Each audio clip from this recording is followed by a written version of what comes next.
தந்தை மகன் தூயாவியாரின் பெயராலே. நம் ஆண்டவராகிய இயேசு கிறிஸ்துவின் அருளும் கடவுளின் அன்பும் தூயாவியாரின் நட்புறவும் உங்கள் அனைவரோடும் இருப்பதாக.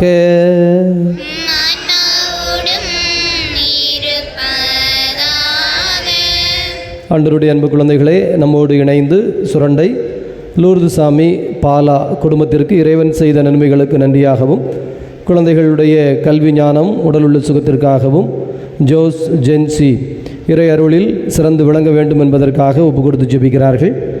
சிவகாசி நல்ல சேகவன் மரிய வடிவு குடும்பத்திற்கு இறைவன் செய்த நன்மைகளுக்கு நன்றியாகவும், மெர்சி சாவித்ரி தமிழ்ச்செல்வி லூர்து ரம்யா கல்வி ஞானத்திலே சிறந்து விளங்க வேண்டும் என்றும் உடலுள்ள சுகத்திற்காகவும், புதிய இல்லம் கட்ட ஆண்டவர் அருள் செய்ததற்கு நன்றி பலியாக ஒப்பு கொடுத்து ஜெபிக்கிறார்கள். ராஜகோபால பேரி மரிய பவுல் அன்னமரியாள் குடும்பத்திற்கு இறைவன் செய்த நன்மைகளுக்கு நன்றியாகவும், சினேகா மேரி சுந்தர்ராஜ் ஃபெனித் கிருபமேரி அனைவரையும் ஆண்டவர் உடலுள்ள சுகத்தோடு வழிநடத்த வேண்டும் என்றும், கிறிஸ்துவில் மரித மரியதாஸ் கிருபா மேரி இவர்களது ஆன்மை இளைப்பாற்றிக்காகவும் ஜெபிக்கிறார்கள். மிக்கேல் அம்மாள் குடும்பத்திற்கு இறைவன் செய்த நன்மைகளுக்கு நன்றியாகவும், சுரேஷ் அபிநயா அமல்ராஜ் ஜபா குடும்ப கருத்துக்கள் நிறைவேற வேண்டும் என்றும், மரிய சாத்விகா மிராக்லின் இமில்டா ராயலின் உடலுள்ள சுகத்திற்காகவும், கல்வி ஞானத்திற்காகவும், ஒற்றுமை சமாதானத்திற்காகவும், கிறிஸ்துவில் மரித்த அருள் ராமராஜ் இவர்களது ஆன்மை இளைப்பாற்றிக்காக ஜெபிக்கிறார்கள். நாமும் இறையருள் வருவதற்காக ஜெபிப்போம். தடையாக இருக்கிற குற்றம் குறைகளை நினைத்து மனம் வருந்தி மன்னிப்பு கேட்போம். எல்லாம் வல்ல இறைவனிடமும்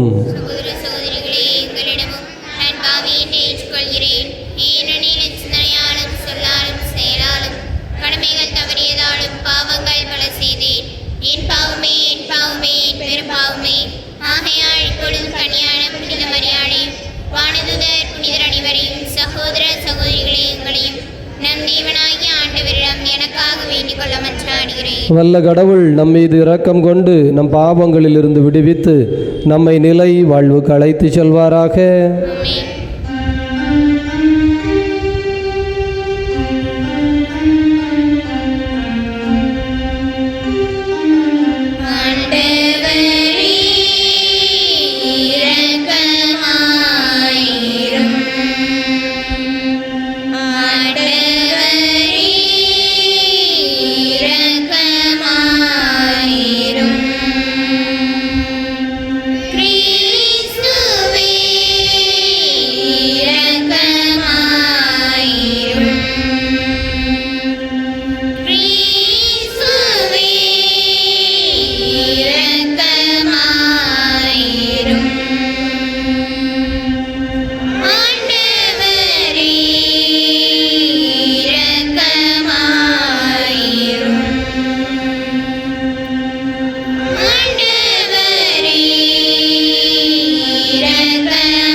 மன்றாடுவோமாக. இதய அமைதியே இறைவா, உயிர்த்தெழுந்த ஆண்டவரின் ஆற்றலை அறிவிக்க எங்களுக்கு அருள் புரிந்த உம்மை புகழ்கிறோம். உமது கொடையின் பிணையை நாங்கள் முழுமையாய் பெற்றுக்கொள்வோமாக. உம்மோடு தூயாவியாரின் ஒன்றிப்பில் எல்லாம் வல்ல இறைவனாய் வாழ்ந்து ஆட்சி செய்கின்ற அவர் வழியாக உம்மை மன்றாடுகின்றோம்.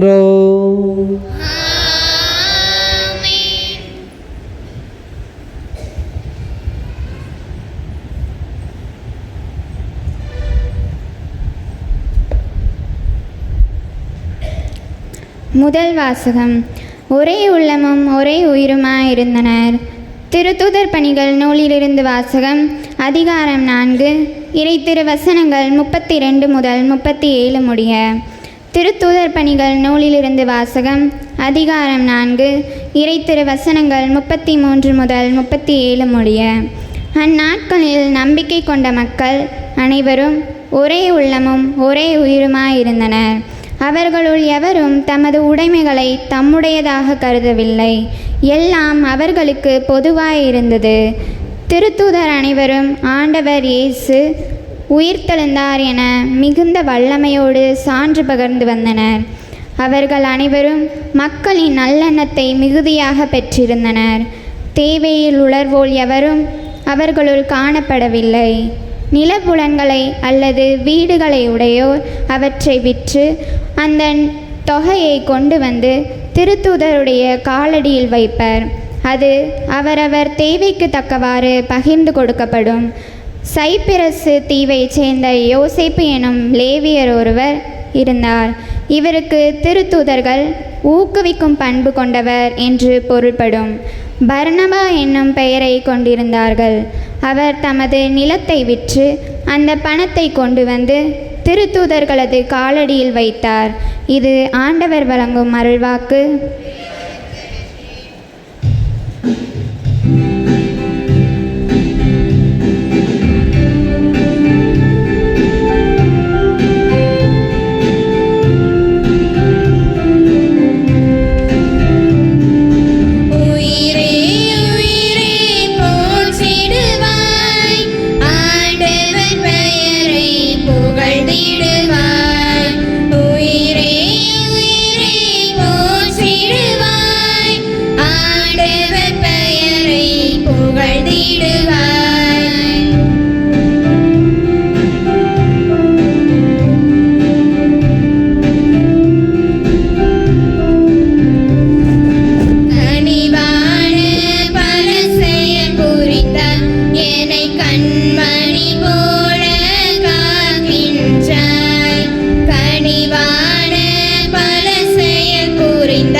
பெரும்பொருட்டு அவர் உயர்த்தப்பட வேண்டும்.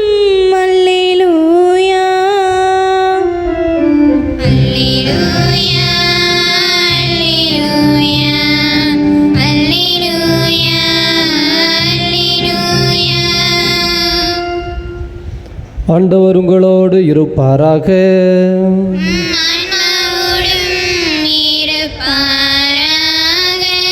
தூய யோவான் எழுதிய தூய நற்செய்தியிலிருந்து வாசகம்.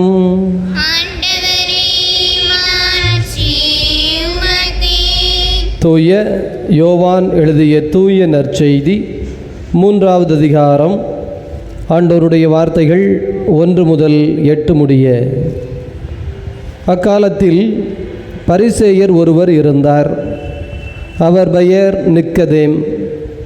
அவர் யூத தலைவர்களுள் ஒருவர். அவர் ஒரு இரவில் இயேசுவிடம் வந்து, ரபி, நீர் கடவுளிடமிருந்து வந்த போதகர் என்பதை நாங்கள் அறிவோம். கடவுள் தம்மோடு இருந்தாலன்றி நீர் செய்யும் இவ்வரும் அடையாளங்களை யாரும் செய்ய இயலாது என்றார். இயேசு அவரை பார்த்து, மறுபடியும் பிறந்தாலன்றி எவரும் இறையாட்சியை காண இயலாது என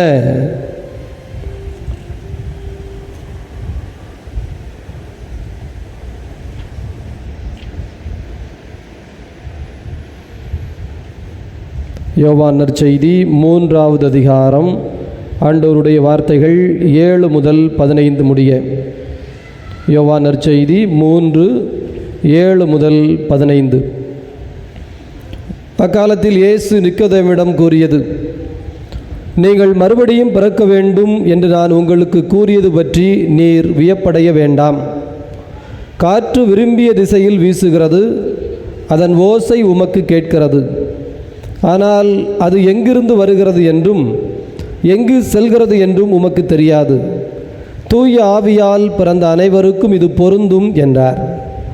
நிக்கதேம் அவரை பார்த்து, இது எப்படி நிகழ முடியும் என்று கேட்டார்.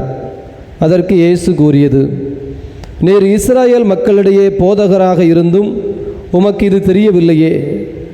எங்களுக்கு தெரிந்ததை பற்றியே பேசுகிறோம், நாங்கள் கண்டதை பற்றியே சான்று பகர்கிறோம். எனினும் எங்கள் சான்றை நீங்கள் ஏற்றுக்கொள்வதில்லை என உறுதியாய் உமக்கு சொல்கிறேன்.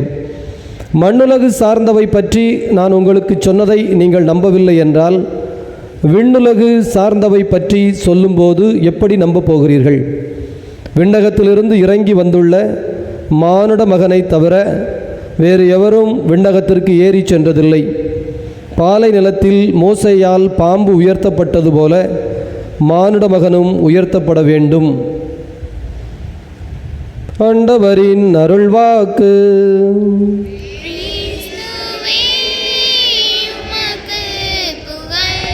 நற்செய்தி வாக்கினால் நம் பாவங்கள் அகல்வனவாக. இயேசுவில் நல்லவர்களே, ஆண்டவருடைய அன்பு நிறைந்த குழந்தைகளே, உயிர்த்த ஆண்டவரை பற்றிய செய்தி ஒன்றுதான். வாழ்வு இருக்கிறது, நாம் அதை அனுபவித்து கொண்டிருக்கிறோம். எனவேதான் காலையில் எழும்புகிறோம், காஃபி குடிக்கிறோம், நடக்கிறோம், மூச்சு விடுகிறோம், பேசுகிறோம், இந்த சாயந்தரம் கோவிலுக்கு வந்திருக்கிறோம். ஆகவே நாம் உயிரோடு தான் இருக்கிறோம். ஆனால் உயிர்த்த ஆண்டவர், ஆண்டவருக்கும் உயிர்த்த ஆண்டவருக்கும் உள்ள வித்தியாசம் என்ன என்றால், புது பிறப்படைந்த ஆண்டவர், புதிய வடிவம் பெற்ற ஆண்டவர், புதிய தன்மையை வெளிக்காட்டுகின்ற கடவுள். அப்போ நாமும் வாழும் நாளில் உயிரோடு இருக்கின்ற இந்த நாட்களிலேயே இதோ மறுபடி பிறக்க வேண்டும் என்கின்ற ஒரு கருத்தை ஆண்டவர் இயேசு சொல்லுகிறார். அப்போ உடனே நிக்கதம் ஒருவர், அப்போ மீண்டும் தாய் வயிற்றுக்குள் ஒருவர் எப்படி புக முடியும், பிறக்க முடியும்? ஒரு ஆள் ஒரு தடவை தானே பிறக்க முடியும். பிரியமானவர்களே, அதாவது இது ஒரு அதிசயம்தான், ஆனால் அது உண்மை. தூய ஆவியால் பிறக்கிறவர்கள் என்பவர்கள் மறுபடியும் பிறக்க வேண்டும் என்று இயேசு சொல்லுகிறார். அங்கே அவர் என்ன சொல்லலைன்னா, இரண்டாம் முறை பிறக்க வேண்டும்னு சொல்லலை, மறுபடியும். அப்போ எத்தனை மறுபடி இருக்கு? 7 மறுபடியா? 7 முறை 70 மறுபடியா? இயேசுவிடம் நீங்கள் கேட்டீர்கள் என்றால் எண்ணிக்கையில் அடங்கா மறுபடி. அது என்ன மீண்டும், அது அல்லது மீண்டும் மறுபடியும் மறுபடியும் மறுபடியும்.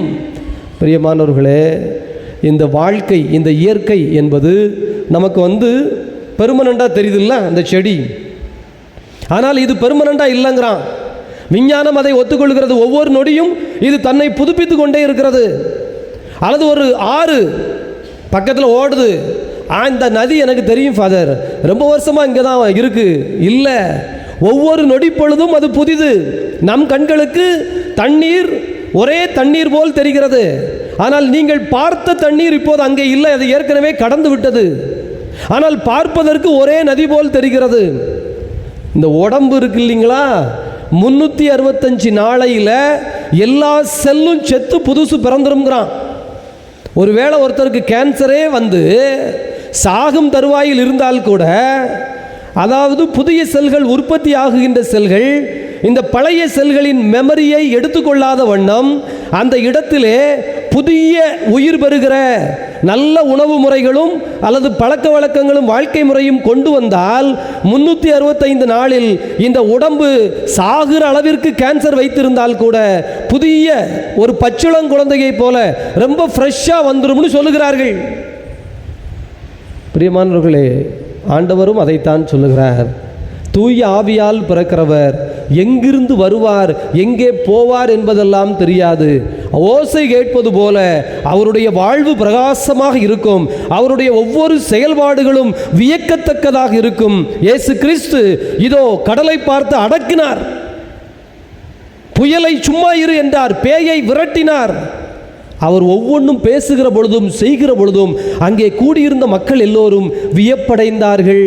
இதே வார்த்தை திருத்தூதர் பணியிலே, இதோ இந்த சீடர்கள் கல்வி அறிவற்றவர்கள், ஆனால் இந்த தலைமைச் சங்கத்தார் கூப்பிட்டு அவர்களை அடித்து நொறுக்கி நீங்கள் பேசக்கூடாது என்று சொல்லுகிறார்கள். ஆனால் அவர்களோ துணிந்து நின்றார்கள்.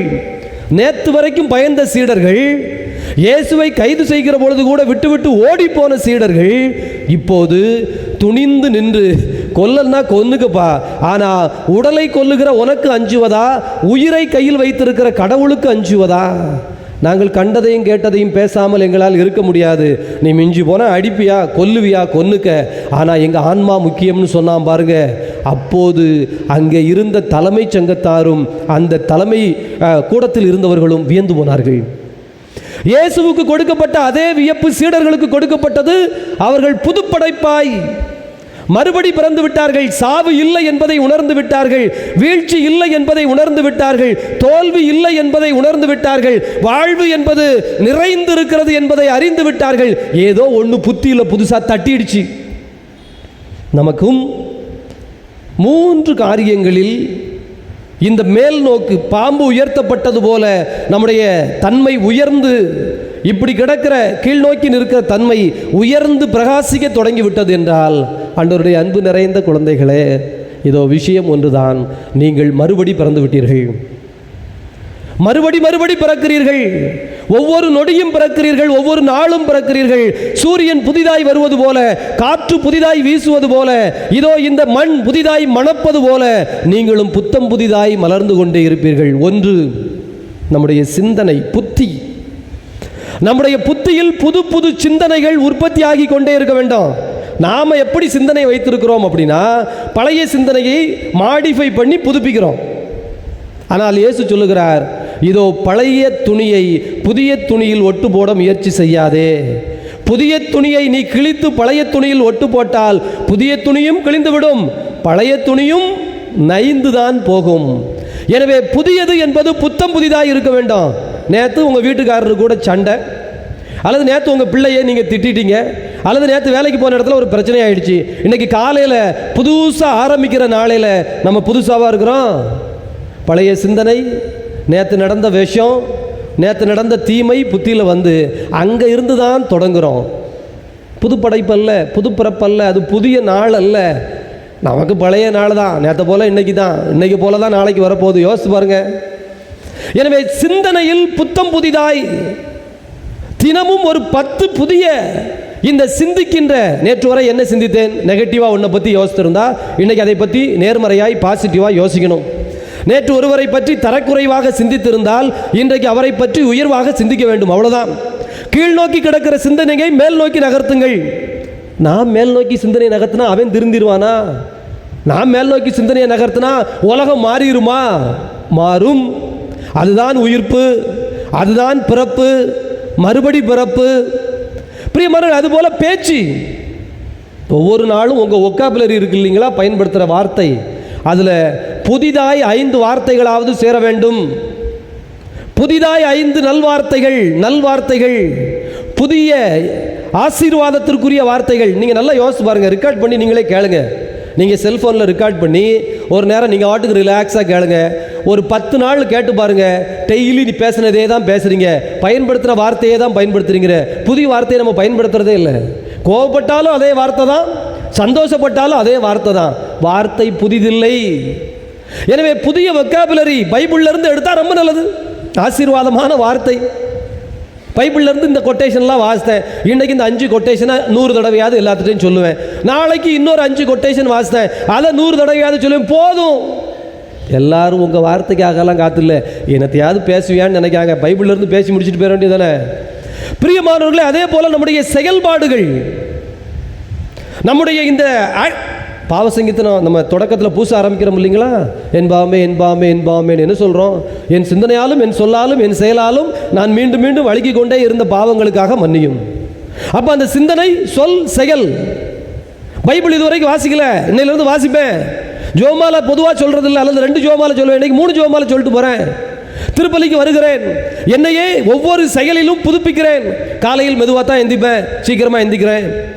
அல்லது என்னுடைய உடலை பேணுவது நான் சரியாய் செய்வதில்லை, இதோ கொஞ்ச நாளைக்கு நல்லா சுத்தமாக பேணுவேன். நம்முடைய செயல்பாடுகள், என்னுடைய உறவு சார்ந்த காரியங்களில் அலட்சியமாக இருந்தேன், இதோ இந்த நாட்களில் என் செயல்பாடுகள் உறவை வளர்ப்பதாகத்தான் இருக்கும், எழுதி எடுப்பேன், செய்வேன். வாழ்க்கை என்பது ஒரு விஞ்ஞானம் தான், சயின்ஸு. சிஸ்டமேட்டிக்காக போனால் சக்ஸஸ் வந்தே தீரும்.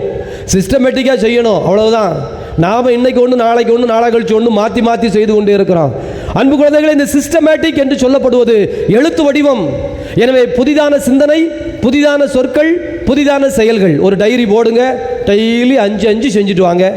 ஒரு மாதத்திற்குள் எப்போ நீ அப்பா ஆளே மாறிட்ட, ஏம்மா நீயா? உன்னே ஒரு மாதத்துக்கு முன்னாடி பார்க்கும்போது வேறு மாதிரி தெரிஞ்சுது, இப்போ உன் முகம், உன் பேச்சு, உன் நடவடிக்கை, உன்னை ஆளையே பார்த்தா ரொம்ப டோட்டலாக வித்தியாசமாக தெரியுது என்று உலகம் சொல்லும். அதுதான் மறுபடி பிறப்பு. தேவைப்படும் போதெல்லாம் மறுபடி நாம் பிறக்க முடியும். அதுவும் ஆசீர்வாத பிறப்பாக இருந்தால் நல்லது. எனவே நல்ல ஒரு வாக்கு, தொடர்ந்து சிந்திப்போம்.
சகோதர சகோதரிகளே, உங்களுடையதும் என்னுடையதுமாக ஒப்புக் கொடுக்கப்படுகின்ற இப்பலி எல்லாம் வல்ல தந்தையாகிய இறைவனுக்கு ஏற்புடையதாக மடி மன்றாடுங்கள்.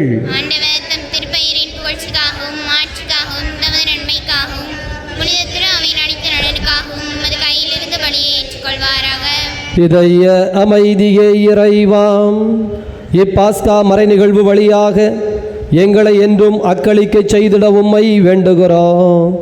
நாங்கள் தொடர்ந்து புதிய பிறப்பாய் வாழ பேரின்பம் காரணமாய் அமைவதாக ஆண்டவராகிய கிறிஸ்து வழியாக உம்மை மன்றாடுகின்றோம். ஆண்டவர் உங்களோடு இருப்பாராக.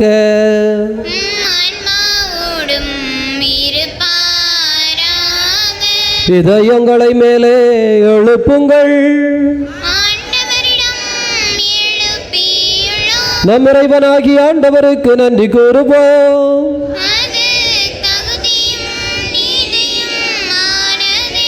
ஆண்டவரே, தூயவரான தந்தையே, என்று வாழும் இறைவா, நாங்கள் உமக்கு நன்றி செலுத்துவது எங்கள் கடமையும் மீட்புக்குரிய செயலுமாகும். ஏனெனில் பழையன அழிக்கப்பட்டு புதியன பிறப்பிக்கப்படுகிறது. பாஸ்கா மறை நிகழ்வால் எங்கள் வாழ்வும் புதுப்பிக்கப்படுகிறது. ஆகவே விண்ணகத் தூதரோடு இணைந்து போற்றி புகழ்ந்து அக்களித்து நாங்கள் பாடுவதாவது:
இதய அமைதியே இறைவாம். நீர் மெய்யாகவே தூயவர், தூய்மை அனைத்திற்கும் ஊற்று. ஆகவே உம்முடைய தூய ஆவியை பொழிந்து இக்காணிக்கைகளை தூய்மைப்படுத்த வேண்டும் என உம்மை தாழ்மையுடன் மன்றாடுகிறோம். இவ்வாறு எங்கள் ஆண்டவர் இயேசு கிறிஸ்துவின் உடலும் இரத்தமுமாக எங்களுக்கு இவை மாறுவனவாக. அவர் பாடுபட உளம் கனிந்து தம்மை கையளித்த போது அப்பத்தை எடுத்து நன்றி செலுத்தி அதை பிட்டு தம் சீடர்களுக்கு அளித்து கூறியதாவது: அனைவரும் இதிலிருந்து பெற்று உண்ணுங்கள், ஏனெனில் இது உங்களுக்காக கையளிக்கப்படும் என் உடல்.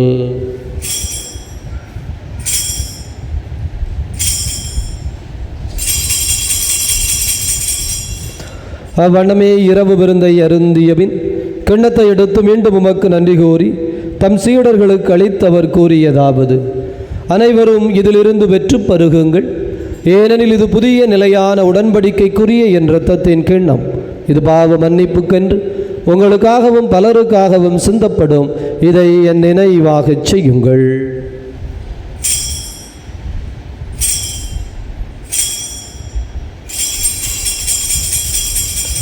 நம்பிக்கையின் மறை பொருள்.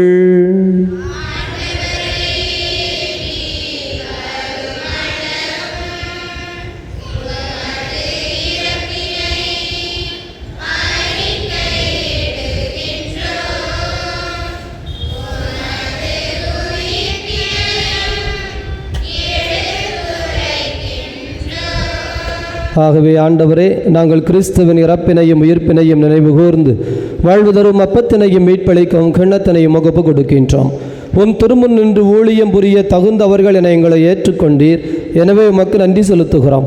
மேலும் கிறிஸ்துவின் உடலிலும் இரத்தத்திலும் பங்கு கொள்ளும் எங்களை தூய ஆவியானவர் ஒன்று சேர்க்க வேண்டும் என உம்மை தாழ்மையுடன் மன்றாடுகிறோம். ஆண்டவரே, உலகம் முழுவதும் பரவி இருக்கும் அது அவையை நினைவு கூர்ந்தருளும். சிறப்பாக எங்கள் திருத்தந்தை பிரான்சிஸ், எங்கள் ஆயர் அந்தோணிசாமி, மது அன்பின் குழந்தைகள் அனைவரையும் தெய்வீக அன்பினால் நிறைவு பெறச் செய்தருளும். உயிர்த்தெழுவோம் என்கின்ற எதிர்நோக்குடன் இறந்த அனைவரை உமது திருமுக ஒளியினுள் ஏற்றுக்கொள்ளும் எங்கள் அனைவர் மீதும் இரக்கமாயிரும். கடவுளின் கன்னித்தாயான மாட்சிமிக்க மரியாள், புனித அப்போஸ்தலர், இவ்வுலகிலும் ஒக்குகந்தவராய் இருந்த புனிதர் அனைவருடனும் நாங்கள் இலைவாழ்வில் பங்கு கொள்ளும் தகுதி பெற்று உம் திருமகன் இயேசு கிறிஸ்து வழியாக உம்மை புகழ்ந்தேத்தும் வரமருள உம்மை மன்றாடுகிறோம். இவர் வழியாக இவரோடு இவரில் எல்லாம் வல்ல இறைவனாகிய தந்தையே, தூயாவியாரின் ஒன்றிப்பில் எல்லா புகழும் ஆட்சியும் என்றென்றும் உமக்கு உரியதே.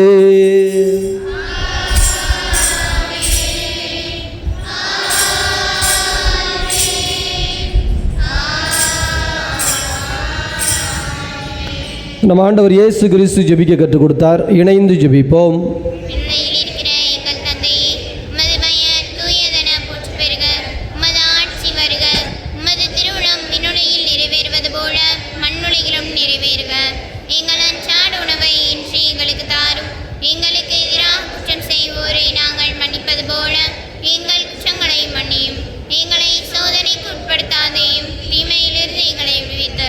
ஆண்டவரே, தீமையிலிருந்து விடுவித்து அமைதியை தந்தருளும்.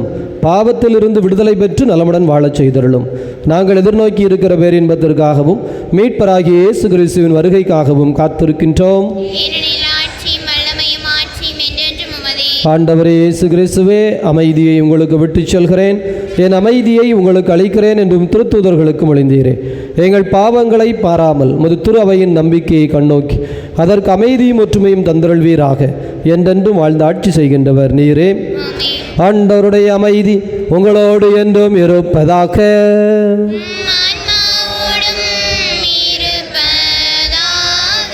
ஒருவருக்கொருவர் ஆண்டவர் தருகின்ற அமைதியை மகிழ்ச்சியோடு அறிவித்துக் கொள்வோம்.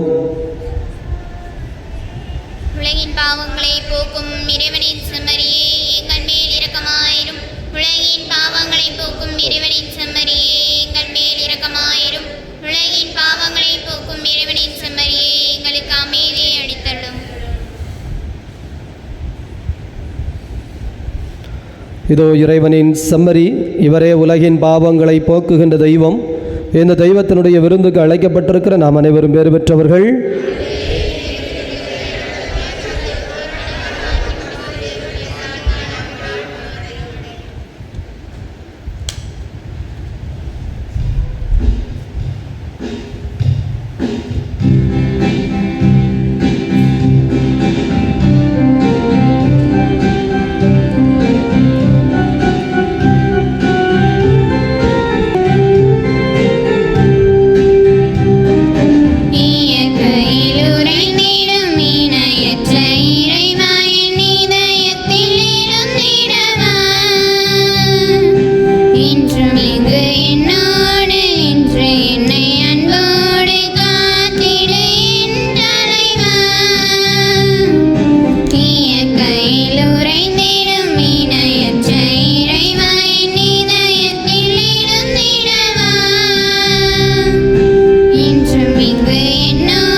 மன்றாடுவோமாக.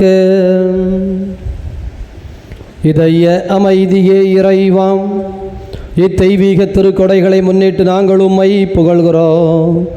இவ்வுலக வாழ்வில் உமது அருளுதவியை அளித்து என்றுமுள்ள மகிழ்ச்சியை எங்களுக்கு உறுதிப்படுத்துவதாக ஆண்டவராகிய கிறிஸ்து வழியாக உம்மை மன்றாடுகின்றோம். ஆண்டவர் உங்களோடு இருப்பாராக.